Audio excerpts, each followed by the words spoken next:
welcome back to the Cities of Charlotte. You're all staying safe and well. And another episode of I Didn't Know That. And we're looking at the Newcastle against City programme from the 28th of September 2024 today. So there you go. Not perhaps a result we wanted, but a 1-1 draw at Newcastle might not turn out too bad at the end of things, might it? And, well, you know, come the end of the season, it might be a good point. Who knows? We'll see, won't we? £3.50 for 84 pages. So I'm going to check out any facts and oddities within the hard copy. Little excerpt as well about a Newcastle goalkeeper who played his only ever game for Newcastle against City. So it's an interesting game back in time. So I thought I'd feature that in a little excerpt later on. Cover, yeah, not very original, is it, the cover? But hey, it's okay. Yeah, can't really complain. So we're going to have a check out what's inside, please, very quickly. If you are new to the channel, push those buttons, push that subscribe button, push the bell notification button. I do film and TV stuff as well, as you probably know. And my thanks to P@6505. There's a link in the description below, in the comments below. They have a little eBay shop, and they sponsor this and the film channel at the moment. If you've any interest, let me know.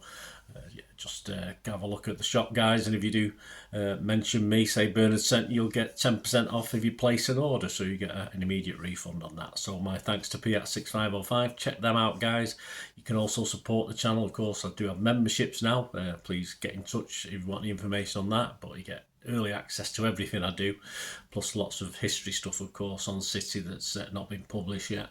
And you can just support me by watching ads. You can support me by following the links in the ads that YouTube put on. It's you know, that's easy to do. Just go on your smartphone while the ads are on.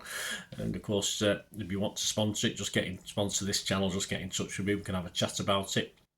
And it's also nice if you just give us a like, guys. It's much appreciated. Right, let's got that out of the way. Let's talk about this programme. What did we know, or what did we learn perhaps about Newcastle? Well, as you know, they've got a multi-year sponsorship deal at the moment, and worth around £25 million per season, with Saudi events company Serie as the club's main shirt sponsor, and online retailer Noon. I don't know what they sell. I've not been on. I don't want to go on. I don't want to give them interest and get bombarded with pop-ups. Yeah, Noon sponsor Newcastle on the sleeves, of course. £7.5 million per season. So they are doing pretty well on sponsorship. About this this Premier League thing, about things that are related to who owns you and all this sort of thing. But hey, there you go. I'm sure that'll all come out in the wash. I said Noon are the shirt sleeve sponsor as well. So they got 10 points from 5 games in their best start, actually, to a top division campaign for over 25 years. They'll be happy with that. There's a great image of the damage done to the Wimbledon pitch, which caused a cancellation of a recent Carabao Cup match, which was then switched to St James's, which they actually won 1-0 Newcastle. A sharp penalty in first half injury time, but a bit of a mess the pitch there. But it's amazing what sort of, I don't know, that was, perhaps we were part way through doing the repair, I don't know, but it didn't look good, or it doesn't look good on that picture. And of course, Newcastle actually helped Wimbledon, contributing towards the pitch repair as well, so that was nice of them. Newcastle are back with Adidas, who originally supplied the Geordies shirts between 1995 and 2010. And in the 2006-07 season, Newcastle's third kit was pretty nifty, wasn't it? A little bit of sky blue on there. We can always live with that. A sky blue and black number with white trim. And it had the well-known Adidas 2006 World Cup numbering on it, and the reverse in white. Northern Rock, of course, with the front of shirt sponsors at that time. They've got 4 players approaching 200 appearances for the club. They got, as at the start of the season, Shah was on 188, Joe Linton was on 184, Sean Longstaff was on 182, and Jacob Murphy 177. Newcastle's worst home FA Cup reverse in history was back in January 1914. It ended Newcastle 0, Sheffield United 5. Yeah, it looks bad on the face of it, but we're not helped by finishing the game with just 8 men. They lost a winger, a number 9, and even their goalkeeper. Of course, you didn't have subs in those days.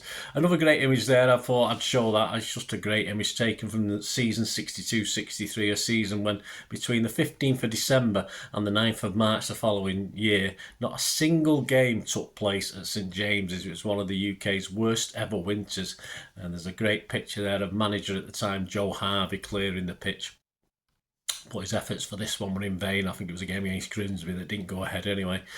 Just as a sort of an aside to that season, City themselves, of course, were hit by this poor weather, and we had to play 16 games in April and May.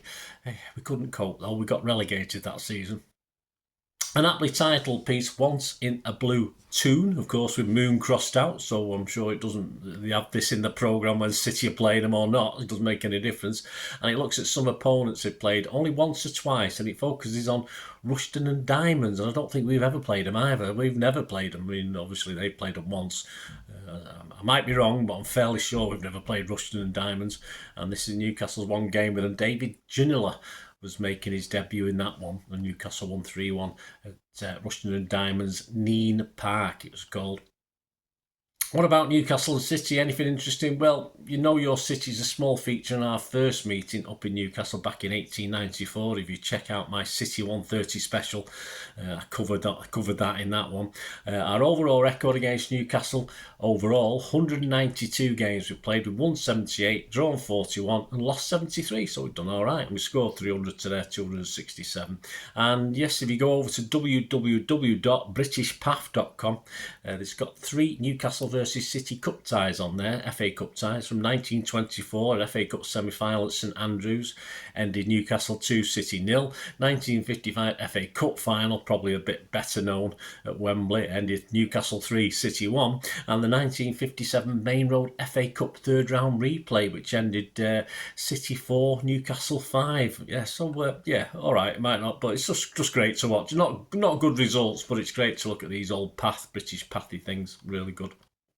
Malcolm McDonald, of course, I remember him back in the 70s. Super Mac, he likes a goal or two against City at St James's. In his 5 seasons, he scored in 4 of the games, including his last ever goal for the Geordies on the 14th of April 1976. That one finished Newcastle 2, City 1. One of a kind features a keeper who played just once for Newcastle away at Maine Road in May 1969. A nervy John Hope. He did okay actually, but as I say, I'll give you more of that in a moment. I'll just have a read of that. What about City? Anything we needed to know or we found out? Not particularly. There's a nice paragraph per squad player in their City section. It's not always the case in away programmes. They tend to concentrate on 3 or 4 players, but this is a nice little 1 paragraph on each player, which I've read bits of them. They look all right. So we'll go back to that one-of-a-kind keeper. John Hope's game at Maine Road. I'll have to put readers on for this, guys, because I've got to read from the programme. So I thought it was interesting because it was an interesting time for City as well when this happened with the goalkeeper. Right, one of a kind. In this season, one of a kind, we're taking a look at some of those who only ever played for United a single time. So this goalkeeper, of course, played for Newcastle against City for the one and only time. There was always a lot going on for both United and Manchester City as the summer of '69 beckoned in late April. The Citizens lifted the FA Cup for the 4th time after beating Leicester at Wembley. And of course, in Budapest, a month or so later, the Magpies capped off a stunning maiden European campaign by picking up the Fairs Cup trophy. In the middle of it all, the 2 sides met in the First Division class at Maine Road on the 5th of May. Though there was little riding on it. It was a day to remember for backup United keeper John Hope, who registered his one and only appearance for the club. Hailing from County Durham, 20-year-old Hope had only arrived at St James's Park 6 weeks prior, moving from Darlington for £5,000. He hadn't actually played too often at Fethams, though, and boast England's youth experience. The class and consistency of William McFall meant Hope's opportunities were always likely to be limited. But with the Northern Irishman on international duty, while the domestic stuff was still going on, Hope found himself in the line to start against the Citizens. McFall, incidentally, wasn't the only high-profile Magpie away with his country. Ollie Burton and Wyn Davis were also involved with Wales too. Hope would later admit to the Evening Chronicle's John Gibson that he felt extremely nervous early on, and it showed, wrote Gibson, as he failed to collect a Neil Young pile driver cleanly and punched a cross straight into Bobby Owen's face for the ball to run agonisingly along the line. Hope grew into it though. In fact, he blossomed, according to Gibson, plugging some good crosses out of the air in the second half and tipping a scorching Tony Coleman drive over the top. He was unfortunate to be beaten by a raking Young effort effort in the 73rd minute, which settled this encounter. There you go, John Hope. Yeah, his only ever game for Newcastle was against City, so a little bit of a match report there as well. Hope you enjoyed that. My thanks to the Newcastle United programme. It's okay, it's all right for £3.50. It's one of the cheapest, of course, in the Premier League. So as you'd expect, they do try and keep prices down up there, don't they? But that might be changing slightly with the current new owners, etc. Which is the way it all goes, doesn't it? So enjoyed this anyway. Let me know any thoughts you've got. Have you got the programme? Did you like it? It'd be great to hear your thoughts, and wait for the next one. I can't remember who's after this one now. Newcastle United. Next one, yes, I should do because I went there yesterday. It's up there on the wall. Yes, it'll be a home game one. City against Fulham, of course, just before the international break. So join me very, very soon for that one. Hope you enjoyed this. Let me know any thoughts, any memories of going to St James's. Yes, I've been 3 times now. I don't have the greatest memories. We've not won there when I've been... oh, yes, we have won there, but I wasn't in the ground when we won because I was thrown out. But that's another story. You've probably heard that anyway. But yeah, I don't have much luck at St James's, but I'll try and get there again, no doubt, if I can. Anyway, thanks for watching, guys. Until we meet again, I'll only ask one thing, or a couple of things. Everyone stay safe, please, especially you Blues. And until the next time, come on, City. Bye for now.